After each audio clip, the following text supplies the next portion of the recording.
मेरा नाम सईद अख्तर खान है। मैं आम आदमी पार्टी का सिपाही हूँ और अमानत भाई को इलेक्शन लड़ा रहा हूँ। मेरी कोई नाराज़गी हो गई थी, थोड़ी सी अपने भाइयों से हो जाती है आने जाने के ऊपर। तो कुछ दिन से मेरे घर नहीं आए थे तो मेरी बस ये नाराज़गी थी और मैं अपने भाई के साथ हूँ। इलेक्शन हमारा बहुत बेहतरीन चल रहा है और हम दिल्ली में जीत रहे हैं। गफ्फार मंजिल में जो रैली हुई थी तो उसमें आपने कहा कि आप शफाउर रहमान को लड़ाएंगे। मैंने कहा ना आपसे कि मेरी कोई नाराज़गी थी अपने भाई से, तो मैंने थोड़ी सी नाराज़गी अपने भाई को दिखाई, लेकिन मेरा भाई अगले दिन मेरे घर पहुंच गया और मुझे लेकर आए और उन्होंने बाकायदा मीडिया के सामने कहा कि मेरा भाई है, नाराज़ था किसी वजह से, आज मेरा भाई मेरे साथ है, मेरी ताकत बढ़ी है, मैं अपने भाई के साथ हूँ। ठीक है, मैं गया था, मैंने ऐलान भी किया था, लेकिन मैं अपने भाई के साथ हूँ। मेरा भाई मेरे घर पहुंच गया, मुझे लेकर आया, बात खत्म हो गई।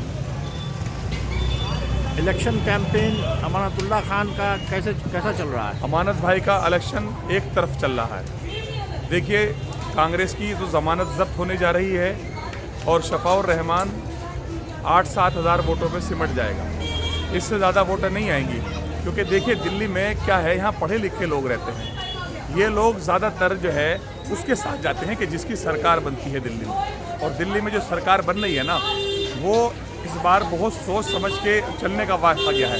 क्योंकि देखिए, जो भाजपा है ना, जो मनीष है, वो सीधे MIM को सपोर्ट कर रहा है। हमारे कई कार्यकर्ता जो हमने सुना है कि वो जब मनीष के साथ पास गए तो उन्होंने कहा कि आप MIM को इलेक्शन लड़ाओ। यानी उसका मकसद सीधे क्या है कि आप MIM को इलेक्शन लड़ाओ, ये दोनों लोग लड़ जाएंगे और मैं निकल जाऊंगा।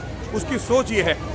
तो मुसलमान देखिए बहुत समझदार है, बाअक्लमंद है, वो अपनी वोट को सोच समझ कर दे रहा है, अपनी दिल्ली के लिए दे रहा है, अमानतुल्लाह खान को दे रहा है और यहाँ से एक तरफा लाख से वोट से भी ज़्यादा इस बार अमानतुल्लाह खान जीत रहे हैं। ये जो मनीष पे आप एलिगेशन लगा रहे हैं और MIM पर, इसका कोई ठोस सबूत आपके पास है? मैंने देखिए, सुनिए, मैंने आपसे क्या कहा, ठोस सबूत तो मैं उनकी कोई रिकॉर्डिंग तो करता नहीं, लेकिन कई लोग ऐसे बेचारे गए, उन्होंने बताया कि सईद खान हम वहाँ पर गए थे।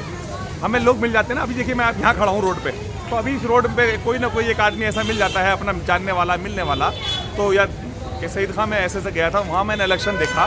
क्योंकि अब इस इलेक्शन में कौन कहाँ से आ रहा है आप बता सकते हैं? नहीं बता सकते। तो वो लोग ना हमसे ऐसे ही बातें करते हैं कि भाई उसकी तो जहनियत एक अलग टाइप की चल रही है। उसने ये कहा कि इलेक्शन जाकर MIM को लड़ाओ और MIM अगर लड़ेगी तो अमानतुल्लाह हारेगा। ये सोच उस आदमी की है। देखिए, यहाँ का लोग समझदार है, समझ चुका कि हमें इलेक्शन जो जितवाना है ना, वो अमानतुल्लाह खान को जितवाना है।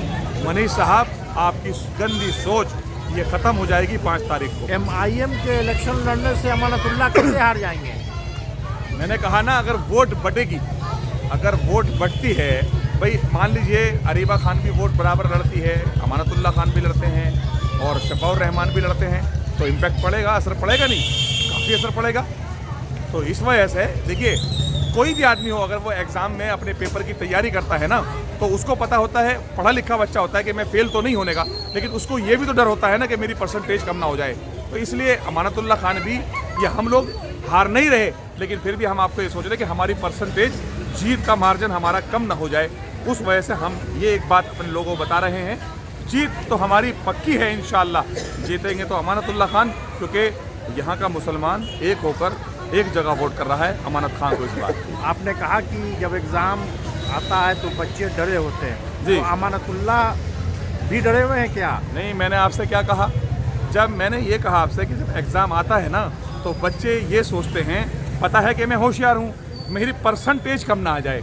माँ बाप भी कहते हैं कि अगर परसेंटेज कम आई ना, तो हम तुझको ये इनाम और वो इनाम नहीं देंगे। तो वही बात है कि हमें अपनी हार का डर नहीं है, हमें डर है अपनी परसेंटेज हमारी। हम सोचते हैं कि हमारी जीत इस बार दिल्ली में पहले नंबर की होनी चाहिए, क्योंकि अमानतुल्लाह खान दिल्ली में इस बार सबसे ज़्यादा वोटों से जीत रहे हैं।